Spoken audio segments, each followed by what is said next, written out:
உங்கள் கையில் ஒரு 50 சவரன் நகை இருக்குது, வீடெலாம் தந்து போட்டா இருப்பீங்க, பீரோ தந்து போட்டு பீரோ வெளியே போட்டா இருப்பீங்க. இன்னைக்கு கிறிஸ்துவ வாழ்க்கையில் அதுதான் நடக்குது. ரட்சிப்பு இலவசமாக வந்ததுனால அந்த ரட்சிக்கப்பட்ட அந்த ரட்சிப்பை யாரானா வந்து பார்த்துட்டு போ அப்படின்ற மாதிரி இருக்கிறீங்க. இல்லை, அதை வேலி அடைத்து நீ காத்துக்கொள்.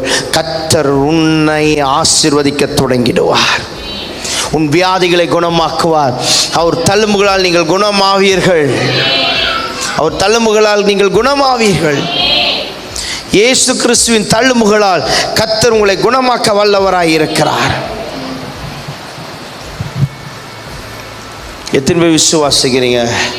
அவர் தழும்புகளால் நான் குணமாகுகிறேன், அவர் தழும்புகளால் நான் விடுவிக்கப்படுகிறேன், அவர் தழும்புகளால் நான் எப்போதும், இயேசுவின் நாமத்தில் இப்படி நான் பேச விரும்புகிறேன், அவர் தழும்புகளால் நான் எப்போதும் நான் சுதந்திரவாளிகளாய், ஆரோக்கியம் உள்ளவனாய், சௌக்கியம் உள்ளவனாய் இருக்கிறேன். அல்லேலூயா, ஹல்லேலூயா.